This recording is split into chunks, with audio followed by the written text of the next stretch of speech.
What's up guys, it is that Panagon. I'm here again with another video, and today I wanted to talk about survivors. I wanted to just cover a video specifically on these guys, as I do think that this is an important topic. I did see a lot of people still confused about how they work, or they're just asking me questions, and I wanted to kind of cover everything that I understand and I know in this video, so you guys can take that back with you and do whatever you want with that. That being said, I will bump around a little bit in this video, and I am going to start off by talking about why I actually think that this might not be as bad of a feature as people are making it seem.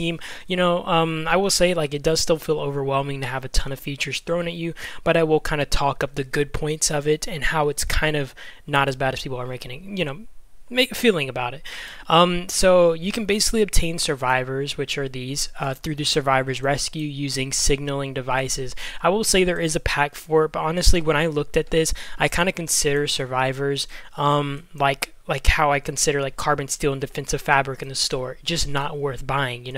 I have, let's say, an escort, right? And this escort alone gives me 3 signaling devices, right? That's $5 I would have spent on getting those signaling devices, except I got it in my personal escort, and I can technically get up to 12 of those a day, plus any more that I raid, depending on how lucky I am, as long as my thing isn't rated and I'm able to raid other people properly. It just really depends on, I guess, your luck that day. But either way, those are various ways. You can also do bounty roulette, which you can get 30 a week. You can do daily tasks, which you get 3 a day. I'm not sure how much you get in Water War. I haven't seen them in Radar Station, but I'm assuming these are maybe specific events or just like special zombies or something.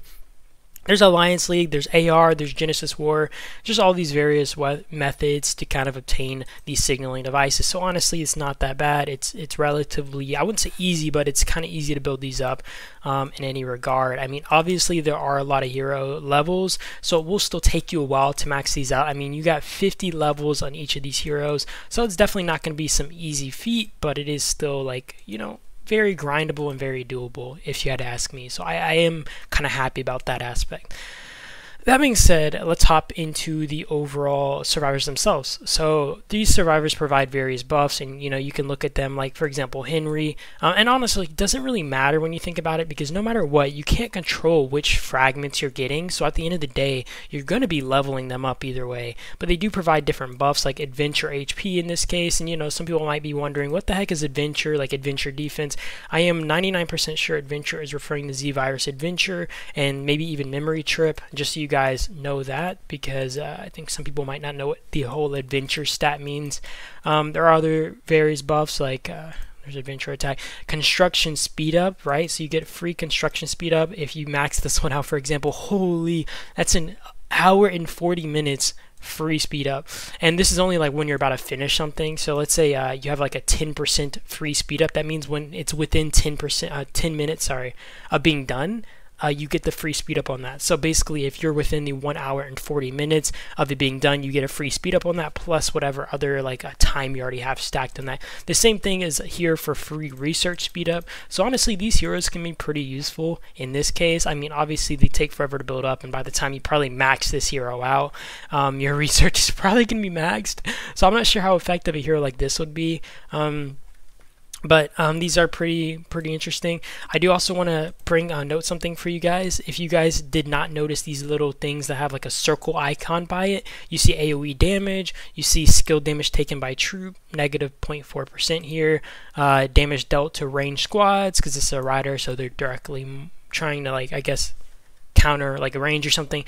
Just in general, you guys have various buffs that these guys have, and these buffs that you're seeing in the circle are not passive, unlike the other buffs, which are seemingly passive, like food gathering speed, all these other buffs that you're able to obtain, like even maxing out this hero right here. This would give me a 6% infantry squad attack buff, but this I would get an additional 5% infantry squad attack, right? But I can't just utilize that as a passive buff. I would have to put it on a tactical team, and this is where tactical teams become very useful, very necessary, and very necessary at kind of utilizing, right? So you see a dot here. I have put my my infantry like heroes up on her, or their survivors, right? And you do see that I have various buffs from doing this, and these buffs will be applying to when I send out a dot. It's kind of like armaments in a sort of way, right? So you do want to be very mindful of this, and like, let's say if I was about to get siege, right, and I use Ragor on my wall, if I was about to get my base attacked, I would want to swap this. So do make sure you're paying mind to which heroes you're using here and which survivors you're kind of putting up there with her. I also say that because, for example, you have Emma here.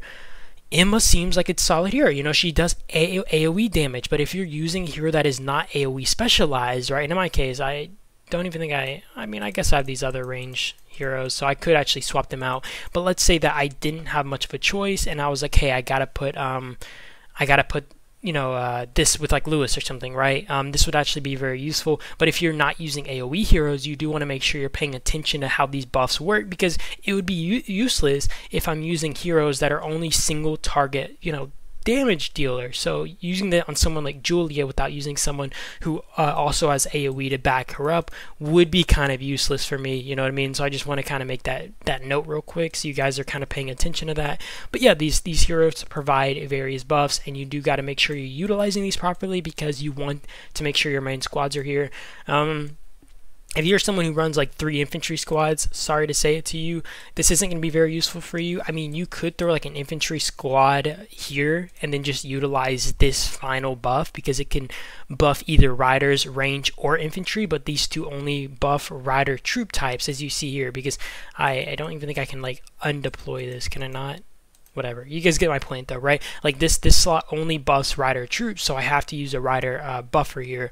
Whereas like if I use like 3 infantry squads, right, and I was like, hey, I want to throw Tom in here, it's only going to be effective for me to buff 1 squad here, you know, or use this one singular slot to buff my Tom. So just kind of be mindful of that and pay attention to that and how you kind of utilize this tactical team.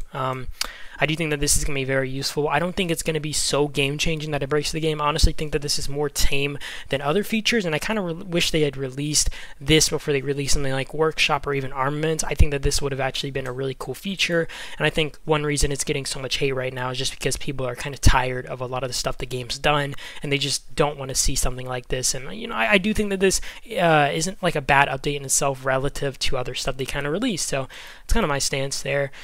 Now I wanted to jump into Doomsday Bond, talk a bit about that. So Doomsday Bond, how it works is if you get survivors that do kind of have this synergy of sorts, right? So if you have multiple survivors, like I have all 4 of these, right?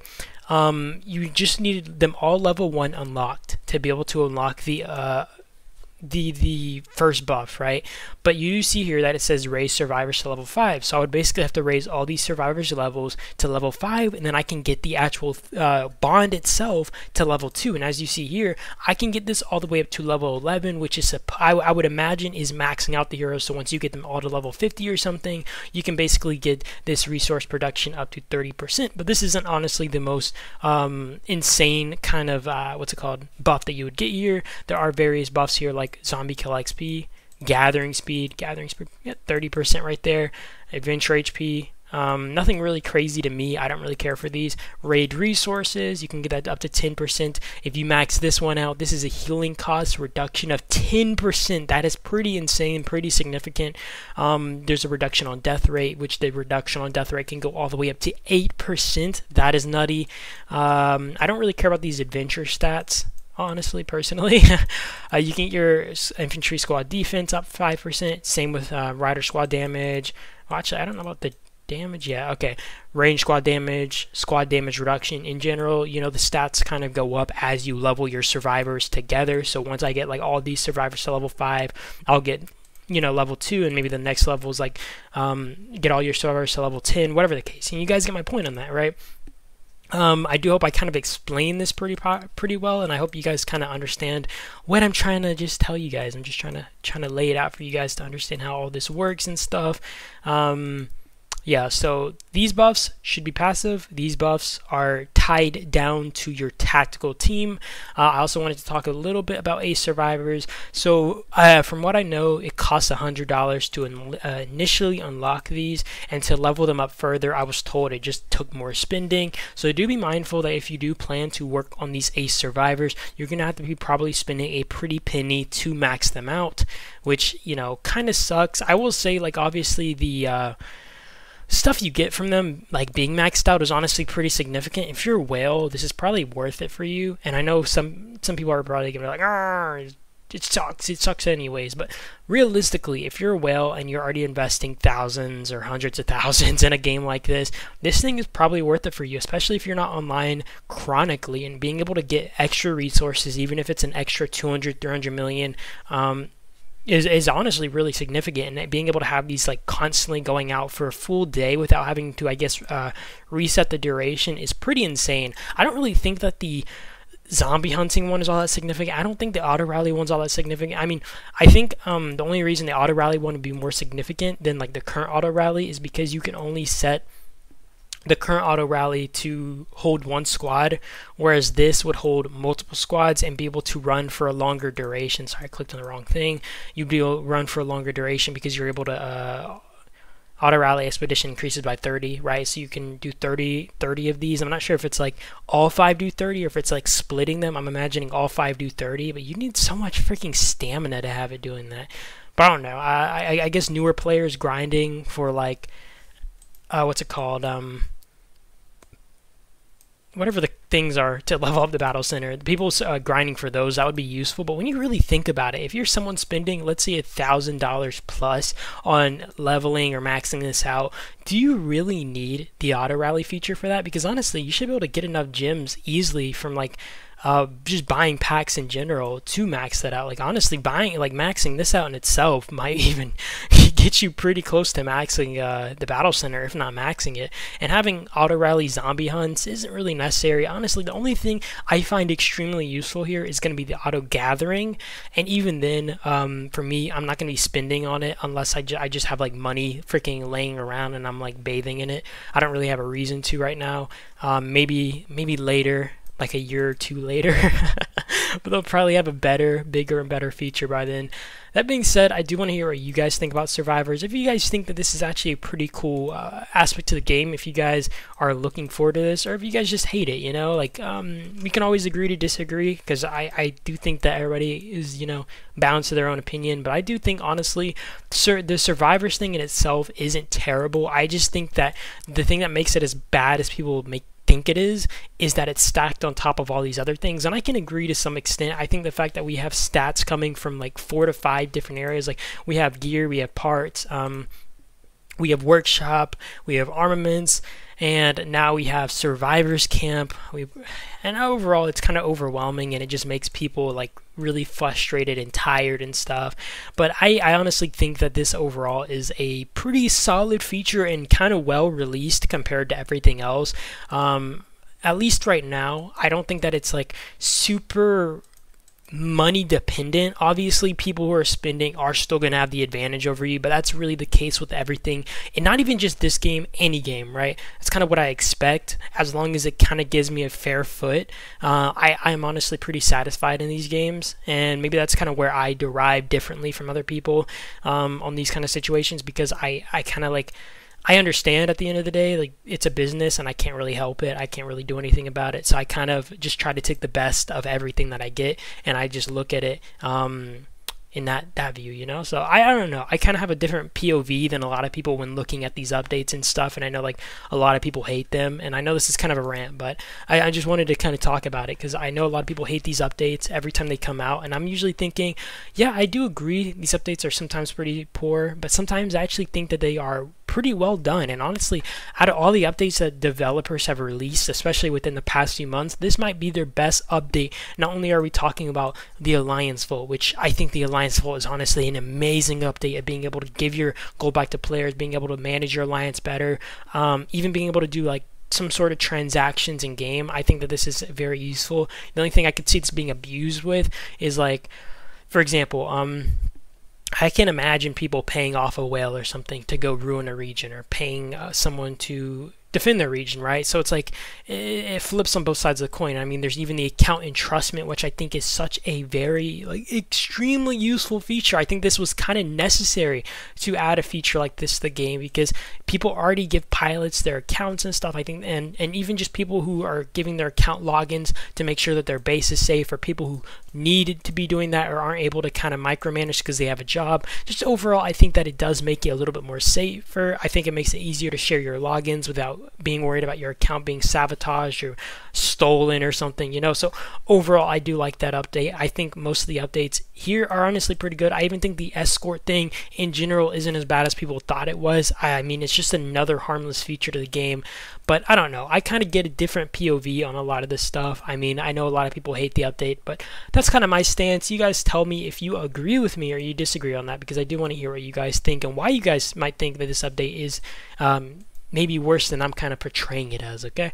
I do appreciate you guys, though, for watching as always. I hope I did kind of explain the whole survivors thing properly to you guys, because I did want to kind of convey that to the best of my ability.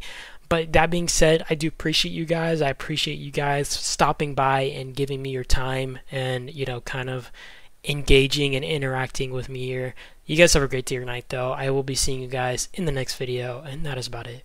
Peace out.